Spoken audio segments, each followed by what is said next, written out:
Welcome to Canadiana Connection, where we celebrate Canadians everywhere with your host, Pat Williams. No matter where we spread our branches, our roots remain Canadian. Hi, Alex. Thank you very much for taking some time today to let me interview you as an expat Canadian. You're very welcome. Thank you very much for the invitation. And I have to say, I read through, you sent me some information on you, and very interesting. You have been all over the world. I mean, not only through competing for the Olympics when you were in preparation for the Olympics and during the Olympics, but also you've lived in Hong Kong half-time, correct? You've lived in Toronto? I have lived in Hong Kong. I lived there for probably a total of 12 years in two separate occasions. Now, you had said that you traveled back and forth quite a bit when you were living in Canada. Yes, when I was much younger, we traveled back and forth between Hong Kong and Toronto. My father was in Hong Kong, and my mother was in Toronto. So we spent actually 2 years. My sister and I, we both spent 2 years. She spent 3 years in Hong Kong in middle school. So that was definitely some very formative years in my life, where I was just taken up, uprooted from Canada, put down in Hong Kong, and we lived there. It was great. It was a great experience. Well, let's back up a little bit. How was it that your parents came to Canada? Because you were one when you moved, correct? Yes. And then how did it end up that your mom was in Toronto and your father was still back in Hong Kong? So we moved to Toronto when our family was young, and my father was a phys ed instructor at the Hong Kong University. So he had a great job there. And he couldn't find anything quite as at the same level in Toronto because of his education, a little bit of his language. So he decided to go back to Hong Kong and continue his job there. It was a great job, great career for him. So my mother, on the other hand, she loved being in the West, and she enjoyed being an entrepreneur. And she had a great business here in Toronto. So that's how they ended up living separately. And then eventually, I think they did get divorced when I was a little bit older. So they did try the long distance relationship for a little bit, and they somehow didn't work. Did your father ever come to Canada? My father did come. He came for about 3 to 5 years. I can't remember. I was really little. He was back and forth as well. But he definitely more traditional than my mom is. So. And what did your mom had businesses? What did she do when she was in Toronto? My mother was a serial entrepreneur. She had at least, I think, 5 or 6 restaurants, one at a time. At one time, or just? She had maybe 2 or 3 at one time, but it was more, she would open one up and then get it going and then sell it, essentially. So she had restaurants in Oakville. She had restaurants in Toronto. I can't remember all the different places. I was really little. I was definitely under 6 at the time. So, are there any of them still there now that we would recognize? I don't think so. The last one that she had, the one that she had for the longest time, about 15 years, I think, was at Bay and Yorkville. It was right beside Yuck Yucks. It was what? Right beside Yuck Yucks, the comedy club. Yeah. So I think that they built condos in that area in the last 5 years or so. So every time I go back, we go back to that corner. And it's just all condos. There's very little commercial businesses there now. If you go into Hazleton Lanes and into Yorkville, then there's a lot more businesses. But her block was converted into condos, sadly. Well, tell me what it was like as a child going between Hong Kong and Toronto, what the differences were and what your observations were when you were younger versus what they are now. When I was younger, it was, things were just easier because you're in school, you don't know, you have kind of a set routine of what you do. You go to school, you go home, we played sports a lot. My father was a phys ed instructor, so we played tennis a lot. We tried all the different sports. The sports center at Hong Kong U was like our second home.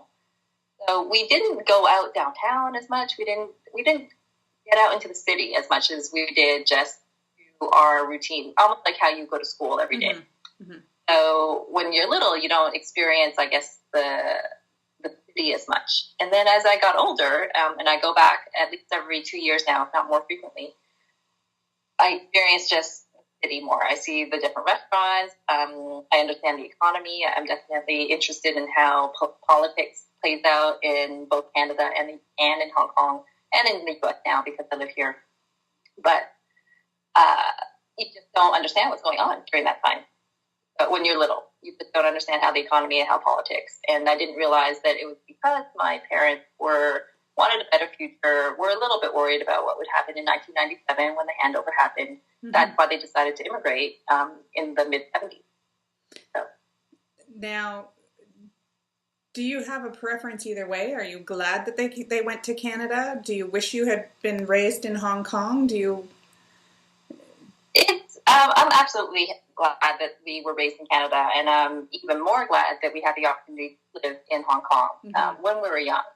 So we would spend summers there when we were very young in primary school, but then living there, going to school there, meeting when I was in grade 7, I guess Canada, Form 1 in Hong Kong, meeting people who were born in Kenya, people who were born in South Africa, born in Colombia, and we're all in Hong Kong together. So it's such a multinational place, such a global place that was helped me realize that Canada and Hong Kong aren't the only places in the world. Do you speak multiple languages? I speak Cantonese, Mandarin, and English. And English. Yeah. And now you're in the States. And now I'm in the U.S. So I was a professional cyclist for 7 years. I traveled around the world. I lived in Italy for a year, which was when you were competing? When you were cycling and training? I was competing. I was full-time. Wow. So I raced for the Hong Kong team for 3 years to begin with, so full-time on the Hong Kong team. So definitely right place, right time for myself. I had moved back to Hong Kong in the late 90s, and that was the time when Hong Kong had switched back from being under English rule to Chinese rule. Mm-hmm. So because of all the independence that Hong Kong has, I think they have their own seat at the IOC. So Hong Kong has its own team. And I believe they had their own at the WTO, the World Trade Organization. I'm not sure anymore on that. But they had a lot of independence when they did switch back to China. But because what they wanted to do is maintain some of that independence. They did put a lot of money at that time into the sport because they wanted to have their own team at the Asian Games, at the Asian Championship, things like that, as opposed to not having any presence there and only having China as the only Chinese team. Did you move back to Hong Kong knowing that your chances of being on the team and competing would be better, or was it just a coincidence? Absolutely a coincidence. After I finished college, I was working in Vancouver, riding my bike on the weekends. So how a lot of people call being a weekend warrior. Mm-hmm. So I did that a lot, and but I was working, and I had expected to move back to Hong Kong and get a real job, or working full time, putting cycling behind me in some ways. I loved it, but I just didn't know what I could do what can I do on my bike? When I did move back to Hong Kong, my brother said, "So what do you want to do with your life?" And I had said, I want something that will pay me to ride my bike.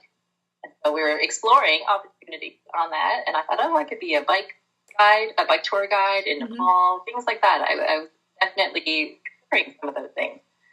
And just by chance, I competed in a local Hong Kong race. I beat most of the guys in that race. So you stood out? I stood out a little bit. I was born in Hong Kong, so that helped. And that the Hong Kong Cycling Association recognized, some potential. There were some other girls as well that they started recruiting to compete in a regional race. So they recruited us. Some of us did well, some of us did not do so well. And they just kept going from there for me. So how many years between when you did this race to when you actually competed in the Olympics? How many years went by? I would say 3.5 years. Very, very short amount of time. So you went from riding your bike on the weekends in Vancouver to competing in the Seoul Olympics. In the Sydney Olympics. In the Sydney Olympics. Sydney Olympics in 2000.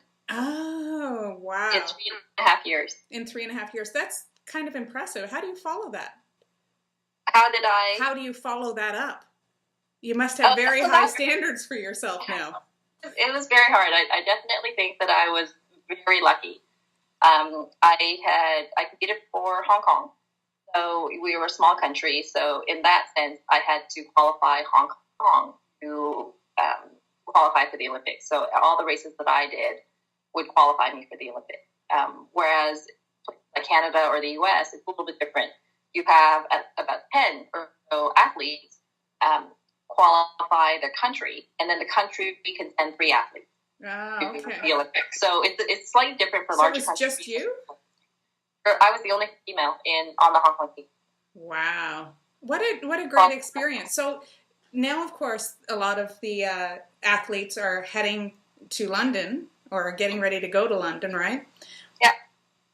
You know what that's like. So what are they thinking? What was going through your head at this time, at this stage, just before participating in the Olympics? Well, I would divide athletes into 2 different sets. And this is my opinion, completely personal. There are the ones that have competed their entire life, have a 20-year career, are medal contenders. So they're within the top 5, 6, or 10 within their field. And then there's the rest of us. I had only competed for 3.5 years. I was not a medal contender. My goal was to finish the race and not get lapped out, which was a huge achievement for my level at that time. So if you can think about, I guess the best comparison for me was a marathon. So marathon runners, they have about a 2-hour finish time. And then if you come within, 10 or 20 minutes of the leader, that's pretty good. You're still within top 10, top 20 within the field. Mountain biking is the same thing. So the finish time is about 2 hours. And then I ended up being, I think, 20 minutes behind the leader. So that was my goal. That's impressive. I would say I achieved my goal, which I'm absolutely proud of. So I think that there are 2 different types of athletes. There's the ones that are the medal contenders. This is absolutely their time on the stage. And then there's the rest of us who are amazed that we qualified. We're proud to represent our country. We have been doing this for years. So just making the Olympic team is a huge achievement for many, many athletes. And I would say for 80% of the athletes. So would you say that the primary emotion is gratefulness, thankfulness to even be there? Thankfulness, understanding that it's been like dozens of people who have helped you along the road. So that was definitely humbling. You have two children? I do. A girl and... 2 girls. 2 girls. Your bio only mentioned 1 daughter, but I think I saw on your site that you had 2 children. So are they showing any signs of being athletic? Do you think that they're... They still just want to play right now. They're 2 and 4, did you say? They are 2 and 4, yeah. 2 and 4, yeah.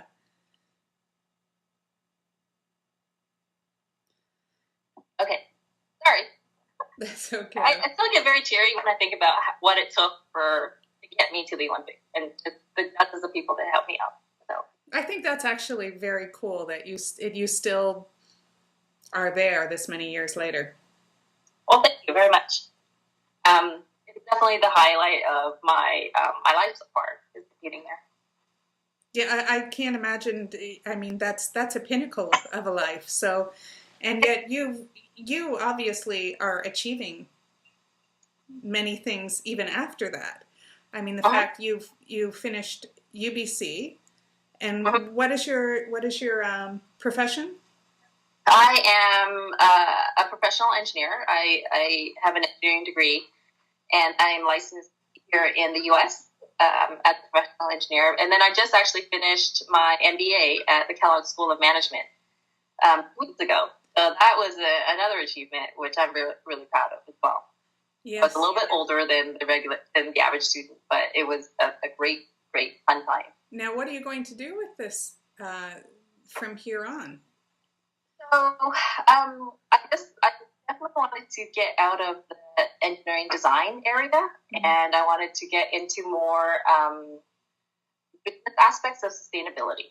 So I wanted to look at how you can apply sustainable principles to business and make it less of a cost saving and more of a revenue growth or a bottom line type of, take it away um,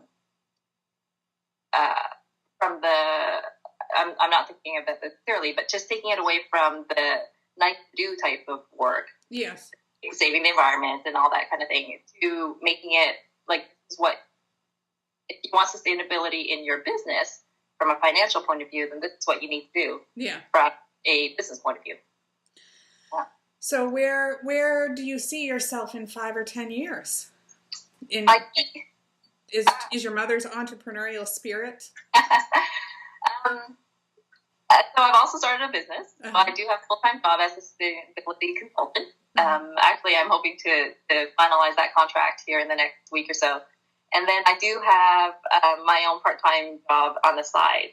So I have sent you the website. The website is it's oneworldkitchen.net. And what we want to do is help local ethnic restaurants and their inventory of fresh, authentic ingredients and bring those to everyone's home kitchen. You can prepare your own ethnic foods at home. Now, why I like this idea, and I went and looked at your website, and I think it's a brilliant idea.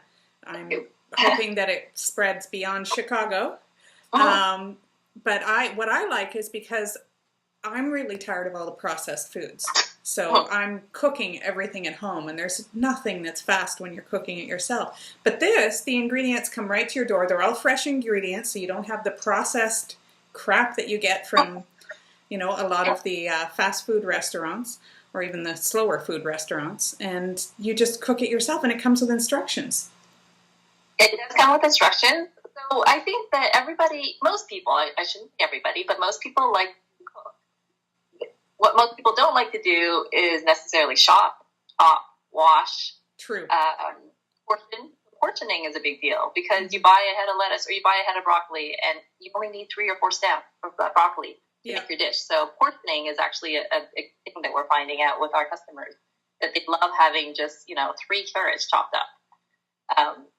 So all of that, the prep part before you get to the cooking part, that's what people don't like. But people like cooking. Yes, and feeling the accomplishment, and I mean that's fresh. It is fresh food, and it comes. You order it the night before; it comes the next day. So you've done a couple of trials now. We have done a couple of trials. And how are you? Is this you doing it all? How are you managing? So I have a partner. Her name is Allie Stewart, and she's amazing. We were introduced by a friend.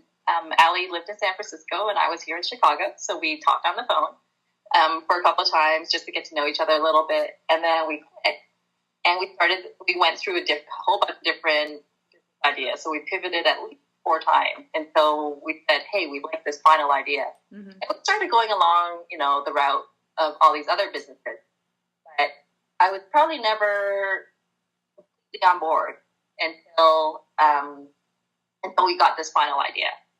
And we hadn't even met yet. It was funny. We kept talking on the phone. We Skyped a few times, but actually never face-to-face. So you connected online? How? We connected through a friend, and we just talked on the phone. Oh, okay. We had 2 and 3 hour conversations every week or so, and we had never met. And then finally, she's moving here to Chicago.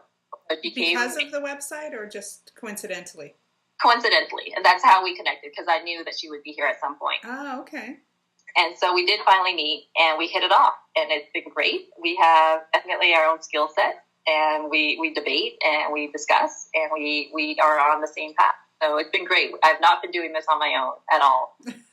It's been great to have a partner. I don't think I could ever do something like that. You're testing, and you're going and getting the foods from the grocery stores, correct? Yes. Who's chopping and cutting them and putting it together and delivering it? Well, actually, no, I'm sorry. We are getting all the ingredients, but we're getting them from the local restaurant. Oh, okay. Local ethnic restaurant. So there's the local Thai restaurant, local Indian restaurant. And so that's where my background comes in, because I grew up in my mom's restaurants. She had a Chinese restaurant. And I love being able to just choose all the different things and throw it into a wok, and 2 minutes later you have a meal. So that's what I loved about growing up in the kitchen. So I thought, why can't we bring a commercial kitchen, like a restaurant's kitchen, with all of their fresh ingredients to people's homes? So are you even including the pinch of spice, or? Yeah, it's all, so it will be all the vegetables. So for example, a pad thai has the noodles and then all the different vegetables, and then also the protein. So we would have the noodles, the pad thai sauce, which is the restaurant's kind of secret sauce. Mm-hmm. Every restaurant has a different kind of combination to make a pad thai sauce. And then all the bean sprouts, all the chives, all the onions, all of that would come in separate packaged containers, and you can combine as you like. However, if you want more vegetables, less vegetables, more sauce, less sauce. So it comes directly from the restaurant. So are the recipes the restaurant recipes or your recipes that the restaurant is fulfilling? It's the restaurant. Oh, okay. And we don't give recipes as much as we give instructions. We give like a step-by-step, like a cook by numbers. Okay. And I noticed you even have music on your website too, so that, which is great because so many people have computers in their kitchen now. It's easy to hit play. That's I think that's what a brilliant idea. So how are you getting this food delivered to people's houses? I would probably consider us a marketing company. Mm-hmm. I don't know. You're in New York, so I don't know. No, I'm in Detroit actually. And you're in Detroit. Okay. Yeah. I don't know. Are you familiar with Grubhub? I'm sorry? Grubhub or Seamless? No. Mm-mm. I'm making pitches for those two other companies, but you go to a website and you would be able to see all the different that will deliver to your zip code.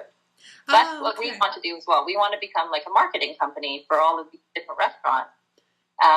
And then they would take care of the packaging, we would provide the labeling, and then they would also deliver the food. So we're hoping that we can give some of these restaurants an added revenue source, an added revenue stream. So they're probably hitting some customers that they wouldn't normally hit. Yeah. Customers that don't go out and don't like takeout, but they like to cook at home. That is even a better idea because you're not having to handle those logistics, and the restaurants are probably doing it anyway in one shape or form. So that's great. Wow. So you have right now it's only in Chicago, correct? Do you have plans to then expand to other major city centers? Absolutely have plans to expand. We'd like to definitely figure out how we can get Chicago done first. Like we need to expand the different types of cuisine. So right now we're still only on Thai. So all the different ethnic cuisines, and then spread it all around the city. So what we wanted to do is have one local ethnic restaurant, one local Thai restaurant serve their neighborhood. Mm-hmm. But then we would have a different Thai restaurant serve their neighborhood. Yes. We want to be able to replicate it, but then they would almost have like an exclusive geographical area, so that there would not be another Thai restaurant. So then you would have to develop consistency between dishes. Well, it would be every restaurant, we would have the same dish, but then it would taste a little bit different in each neighborhood. So if you wanted a pad thai from our neighborhood, it would taste like this. If you wanted a pad thai from a downtown neighborhood, it would taste like that. But it's still pad thai from your local restaurant. And what is your timeline to until you consider this a success?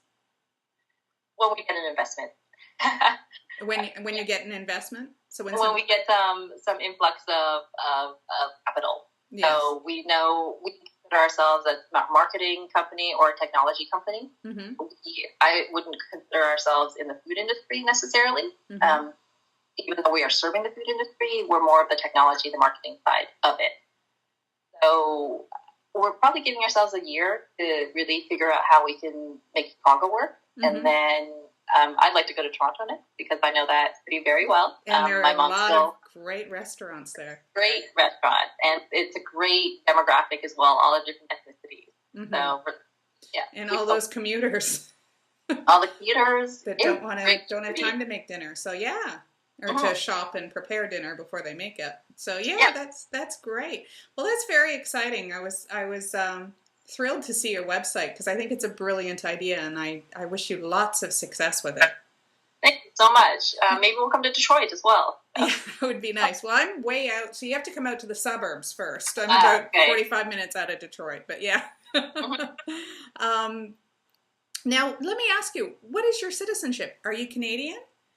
I am Canadian. I also have my Hong Kong ID card. I have a Hong Kong passport, but I am a permanent resident in the U.S. In the U.S. Now, do you think you'll get your citizenship here as well? What do you think you're going to do? Yes, I don't know. I don't know if I would want to retire in the U.S. necessarily. I still have dreams of moving back to Canada. I would love to live overseas again. I think, as I mentioned before, living overseas during my school years was very formative in my outlook in the world. So I would love my kids to be able to have the opportunity to live somewhere outside of Canada and the U.S. Yeah, I think it's such a great educational experience for children. Are you in Chicago because you met your husband and that's where he's from? We are in the Midwest because my husband had a great opportunity in Indianapolis, actually.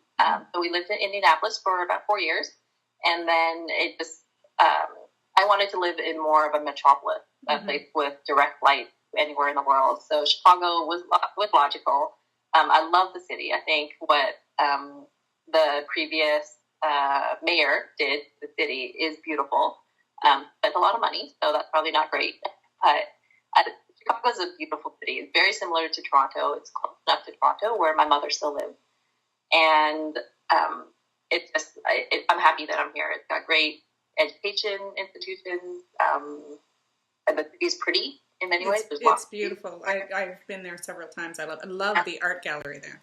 Mm-hmm. Yeah, so it's a great place to be, and I'm glad we're here, and I can see ourselves being here for another couple of years, for another 5-10 years. But at some point, I really do think I'd like my kids to be overseas somewhere. So if you could choose anywhere to live next, where would it be? To live next? I would probably pick somewhere in Asia. Probably Hong Kong again, just because I'm so familiar with it. I have family there.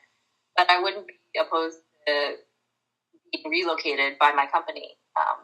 Pretty much anywhere that's safe. Yeah, especially with kids. Well, I've probably kept you much longer than you anticipated, but thank you so much for taking the time to talk to me.